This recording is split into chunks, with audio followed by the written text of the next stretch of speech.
May laban ang Milwaukee Bucks at ang Golden State Warriors mga idol. At ang Golden State Warriors po ang llamado sa labang ito. Dihado ang Milwaukee Bucks. Kahit natalo ang Golden State sa kanilang huling laban, sa Milwaukee Bucks naman sila mismo ang paboritong manalo. Mayroong pinagdadaanan sa ngayon ng Golden State Warriors, especially sa mga referee mga idol. Hindi talaga pumapabor sa kanila ang tawagan. Minsan, hindi na nga kinakaya ni Coach Steve Kerr at siya'y umaalboroto na. Sa Milwaukee Bucks, meron silang issue sa rebounding.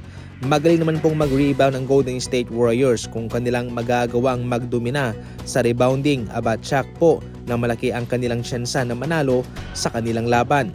Hamon pa rin sa Milwaukee Bucks yung kanilang mga role players, yung kanilang mga reserba na minsan ay kinakapos po sa kanilang kontribusyon.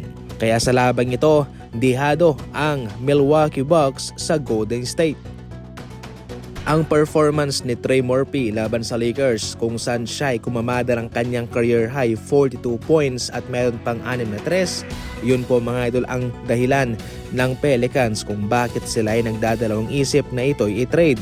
Subalit meron silang kondisyon kung sakaling maibibigay ng team ang dalawang unprotected first round picks sa kanila ay pwede po nilang maipadala itong si Trey Murphy. Mataas na value po yan dalawang unprotected first round picks. Pero kung tutuusin, hindi rin po basta-basta ang may bibigay nitong si Trey Murphy sa team na kukuha sa kanya. Dapat lang talaga na masigurado ng team na magti-trade sa kanya na wala siyang kahate sa kanyang posisyon para maipagpapatuloy niya ang kanyang magandang numero.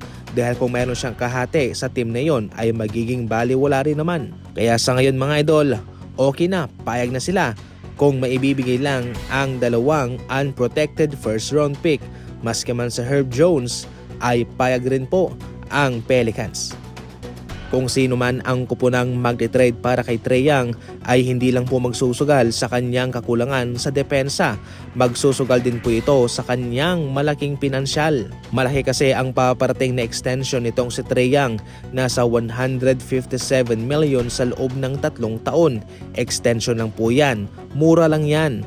Pero kung walang extension at kung mayroong panibagong kontrata, mas malaki pa ang aabutin yan. Kaya sa ngayon mga idol, willing ba ang ibang mga kupunan o ang team na magti-trade sa kanya na mag-commit long term sa ganyang kalaking halaga despite sa kakulangan ni Trae Young sa kanyang defense execution?